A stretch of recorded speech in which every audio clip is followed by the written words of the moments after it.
சுவிசேஷத்தின் சத்தியம் பாடம் 103 ஆவியாயும் ஜீவனாயும் Gospel Truth Lesson 103 Life and Spirit. இன்றைய பாடத்தின் தலைப்பு யோவான் 6ஆம் அதிகாரம் 63ஆம் வசனத்தில் எடுக்கப்பட்டது. ஆவியே உயிர்ப்பிக்கிறது, மாம்சமானது ஒன்றுக்கும் உதவாது. நான் உங்களுக்கு சொல்லுகிற வசனங்கள் ஆவியாயும் ஜீவனாயும் இருக்கிறது. இயேசு இவ்விதமாக சொல்கிறார். உயிர்ப்பிக்கிறது என்னவென்றால் கிரேக்கு மொழியில மரித்து போன சூழ்நிலையை மறுபடியுமாக உயிரடைய செய்வது.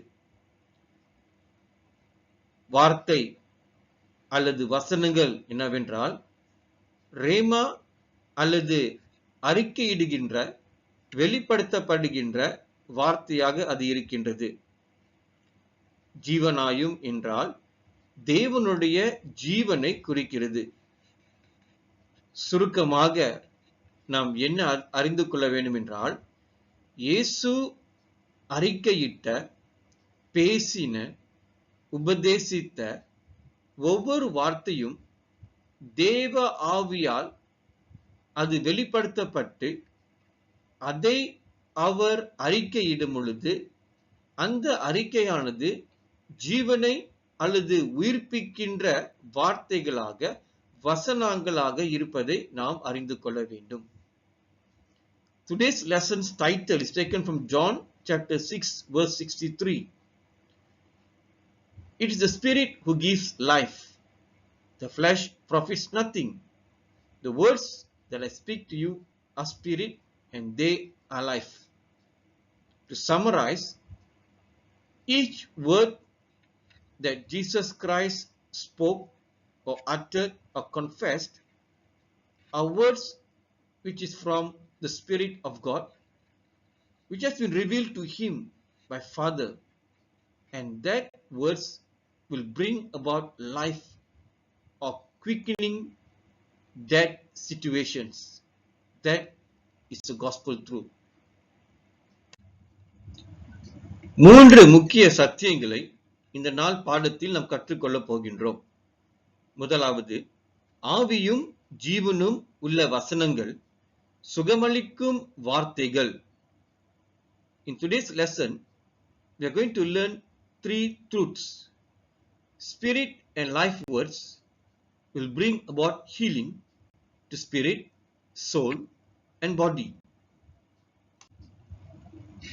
இயேசு கிறிஸ்து ஊழியம் செய்த நாட்களிலே அநேகருக்கு சுகமளித்தார். அவருடைய ஆவியும் ஜீவனும் நிறைந்த வசனங்களானது சுகமளிக்க வல்லமையுடைய வசனங்களாக அது காணப்பட்டது.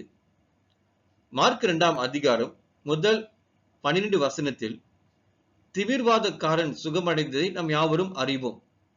இயேசு அவனை பார்த்து, உன் பாவங்கள் மன்னிக்கப்பட்டது என்று சொன்னார்.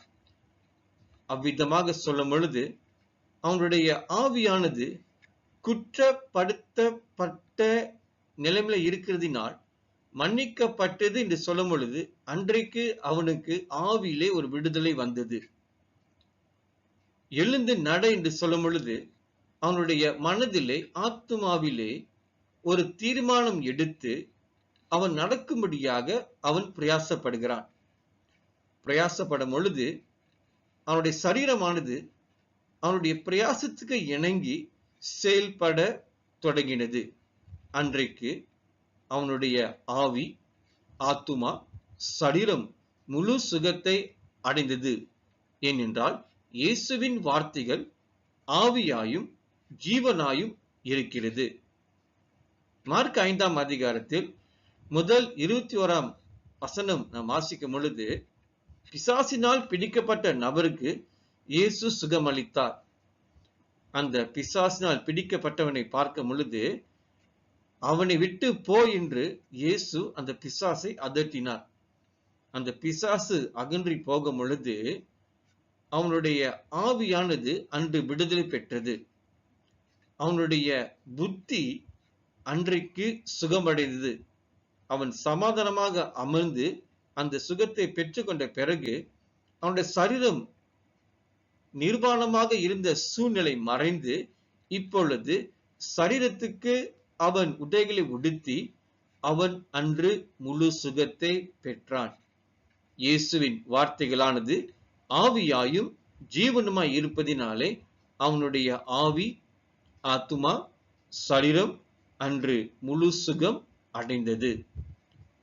மார்க் 5ஆம் அதிகாரம் 21ஆம் வசனம் தொடங்கி 43ஆம் வசனத்தை பார்க்கும் பொழுது, யாவீரு என்கின்ற ஜெப ஆலயத்தின் தலைவனுடைய மகளை இயேசு சுகமளித்தார். அந்த சிறுமை பெண்ணை பார்த்து, சிறுமியை எழுந்திரி என்று சொல்லும் பொழுது அவள் மறுபடியுமாக ஜீவன் அடைந்து அவளுடைய ஆவி மறுபடியும் அவருக்குள் வந்து அவள் பிழைத்தாள். அவள் பிழைத்ததினால் அன்றைக்கு அவளுடைய ஆவி உயிர்ப்பிக்கப்பட்டது. அவளுடைய மனமானது, சிந்தையானது அவள் சாப்பிடும்படியாக இயேசு கிறிஸ்து கட்டளையிடுகிறார். அந்த உணவானது அவளுடைய சரீரத்துக்கு அன்று பலன் கொடுத்தது.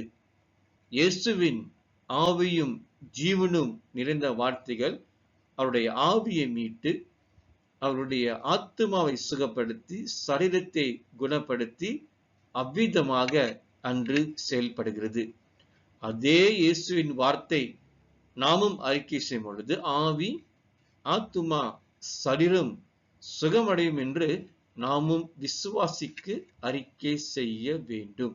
இதுவே சுவிசேஷத்தின் சத்தியமாய் இருக்கிறது. Spirit and life words confessed by Jesus brought healing to spirit, soul and body. In Mark chapter 2 verses 1 to 12, the paralytic was healed because Jesus informed him that his sins were forgiven and told him to get up and walk. Immediately he stood up and walked because he received healing in his spirit, soul and body. Mark chapter 5 verse 1 to 21, the man was demonic possessed, was delivered by Jesus. When the spirit left him, he became in a right mind. He was not wearing any clothes before, but now he was able to wear clothes, and being a normal person was delivered from demonic oppression. He was healed in his spirit, soul and body. In Mark chapter 5 verse 21 to 43, Jairus' daughter was also healed by Jesus. And Jesus told the girl to rise up. She became alive. The spirit came back into her body, and she was well aware, and she was able to partake the food which was offered to her. Again, the words of Christ brought healing to spirit, soul and body. So when we confess the same words that Jesus confessed, we are also able, or we are given authority to heal the spirit, soul and body. This is the gospel truth. இரண்டாவது சத்தியம், ஆவியும் ஜீவனும் சிலுவையிலே ஒப்பு கொடுத்தார். The second truth, spirit and life surrendered on the cross. மனுஷகுமாரனாக இருந்த இயேசு கிறிஸ்து சிலுவையிலே உரைத்த கடைசி 7ஆம் வார்த்தை என்னவென்றால், லூக்கா 23ஆம் அதிகாரம் 46ஆம் வசனத்திலே வாசிக்கலாம். பிதாவே, உம்முடைய கைகளில் என் ஆவியை ஒப்புவிக்கிறேன் என்று மகா சத்தமாய் கூப்பிட்டு சொன்னார். இப்படி சொல்லி ஜீவனை விட்டார். இந்த வசனத்திலே பார்க்கும் பொழுது ஆவியை இயேசு ஒப்பு கொடுத்தார். ஆவியை ஒப்பு கொடுத்ததினாலே அவர் ஜீவனை விட்டார் என்கின்ற சத்தியம் வெளிப்படுகிறது. இயேசு கிறிஸ்து உலகத்தில் இருந்த நாட்களிலே அதே ஆவி, அதே ஜீவனை கொண்டு அவர் ஊழியம் செய்தார். அவர் பிரசங்கித்தார். அவர் ஜனங்களுக்கு சுகமளித்தார் என்கின்ற சத்தியத்தை நாம் எல்லோரும் அறிந்திருக்கின்றோம். இப்பொழுது உலகத்தின் வாழ்க்கை முடிவு அடையும் பொழுது அதே ஆவியும் ஜீவனையும் சிலுவையில் ஒப்பு கொடுத்து அவர் வந்த நோக்கத்தை நிறைவேற்றினார் என்கின்ற சத்தியத்தை நாம் அறிந்து கொள்ள வேண்டும். இயேசு கிறிஸ்துவின் இரத்தத்துக்குள் ஜீவன் காணப்பட்டது. லேவியராகமம் 17ஆம் அதிகாரம் 14ஆம் வசனத்தில் வாசிக்கும் பொழுது, இரத்தம் ஜீவனுக்கு சமானம். இயேசு கிறிஸ்துவின் இரத்தம் சிந்தப்படுகையில் ஒவ்வொரு துளி இரத்தமும் அவருடைய ஜீவனை பிரதிபலிக்கிறது.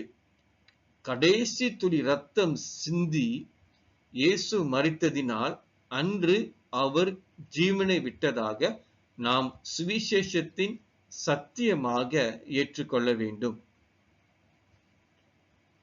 Spirit and life was surrendered on the cross. When the Son of Man, Jesus Christ, uttered or confessed the last 7 words on the cross, Spirit and life was surrendered to the Father. Luke chapter 23 verse 46. And when Jesus had cried with a loud voice, he said, Father, into thy hands I commend my spirit. And having said thus, he gave up the ghost or life. Here we can understand the same spirit and life was the foundation of his teaching, of his miracles. And now, when he's about to end his life on the earth, he is surrendering to the Father. And the life of all flesh is the blood, which is found in Leviticus chapter 17 verse 14. So when Jesus was crucified, every droplet of blood contained his life, and that very last droplet ended the life of Jesus on the cross. This is the gospel truth. மூன்றாவது சத்தியம், ஆவியும் ஜீவனும் புதிய உடன்படிக்கையின் பிரமாணம். The third truth is, spirit and life is the law of the new covenant. ரோமர் 8ஆம் அதிகாரம் 2ஆம் வசனத்தை எழுதினவர் அப்போஸ்தலர் பவுல். அவர் சவுலாக இருக்கும் பொழுது மோசேயின் நியாயப்பிரமாணத்துக்கு அவர் மிகவும் பக்தி வைராக்கியமாக இருந்து இயேசுவை விசுவாசிப்பவர்களுக்கு எதிராக செயல்படும்படியாக, அவர்களை கைது செய்து துன்புறுத்தும்படியாக அவர் சென்றார். இயேசுவை சந்தித்த பிறகு சுவிசேஷத்தை அவர் பெற்றுக்கொண்டார். இது பவுல் எழுதுகின்ற வசனமாக இருக்கிறது. கிறிஸ்து இயேசுவினாலே ஜீவனுடைய ஆவியின் பிரமாணம் என்னை, அதாவது பவுலை, பாவ மரணம் என்பவைகளின் பிரமாணத்தினின்று விடுதலையாக்கிற்றே. இயேசுவை சந்திப்பதற்கு முன்பாக அப்போஸ்தலர் பவுல் இந்த பாவ மரணம் என்கின்ற பிரமாணத்துக்கு அடிமையாக கட்டுப்பட்டு இருந்ததை நாம் இந்த வசனத்திலே நிரூபிக்கலாம். ஆனால் இன்று இயேசுவை அவர் அறிந்த பின்பு அந்த பாவ மரண பிரமாணத்தில் இருந்து கிறிஸ்து இயேசுவினாலே ஜீவனுடைய பிரமாணம் அவரை விடுவித்ததாக அவர் இன்று சாட்சி கொடுக்கிறார். இன்றைக்கு இயேசுவை விசுவாசிப்பவர்கள் அனைவரும் இந்த பாவ மரணம் என்கிற பிரமாணத்தில் இருந்து விடுதலை அடைந்து விட்டோம் என்கின்ற சத்தியத்தை அறிந்து கொள்ள வேண்டும். ஏனென்றால் இயேசுவை ஏற்றுக்கொண்டவர்கள் கிறிஸ்து இயேசுவினாலே ஜீவனுடைய ஆவியின் பிரமாணத்தில் வாழ்ந்து கொண்டு இருக்கிறார்கள். ஆனால் அநேக நேரத்தில் இந்த பாவ மரண பிரமாணத்தோடும் கிறிஸ்து இயேசுவினாலே ஜீவனுடைய ஆவின் பிரமாணத்தை நாம் இணைத்து இரண்டு பகுதிகளிலும் வாழ்ந்து கொண்டு இருக்கிறோம். அதனால்தான் சில வேளைகளிலே எதிர்பார்க்கின்ற விடுதலை இன்னும் வராமல் இருக்கிறது.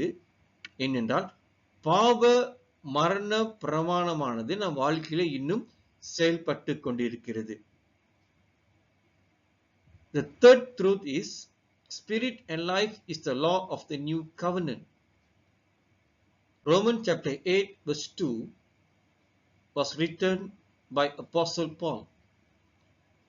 Before he became Apostle Paul, he was Saul, who persecuted those believers in Christ because he was upholding or fighting to establish the law of Moses.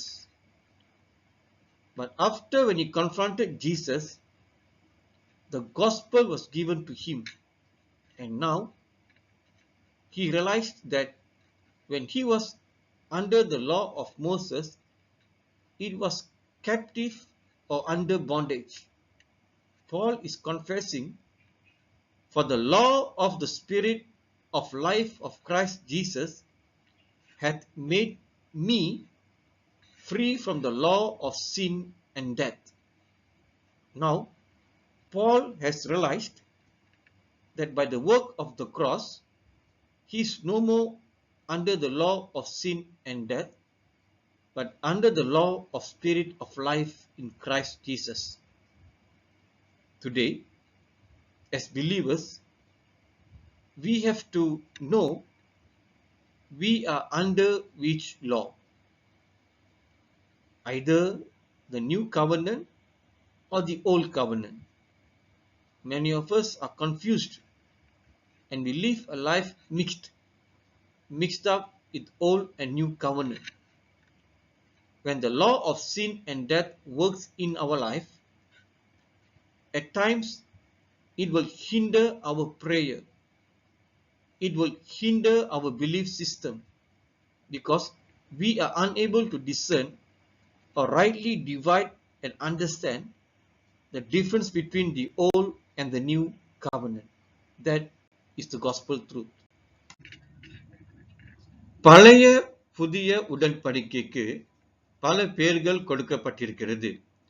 உதாரணத்துக்கு முதலாம் உடன்படிக்கை, எபிரேயர் 8 அதிகாரம் 7 வசனம். பாவ மரணம் என்பவைகளின் பிரமாணம், ரோமர் 8:2. மோசேயின் நியாயப்பிரமாணங்கள். இது அனைத்தும் பழைய உடன்படிக்கை குறிக்கின்ற பிரமாணங்களாக இருக்கிறது. தோரா என்றால் ஆதியாகமம் தொடங்கி உபாகமம் வரை காணப்படுகின்ற கட்டளைகள் அனைத்தும் 613 இருக்கிறது. அதுல 365 செய்யக்கூடாத கட்டளைகள், மீதி இருக்கின்ற 248 கட்டளைகள் செய்ய வேண்டிய கற்பனைகளாக பிரமாணங்களாக இருக்கிறது.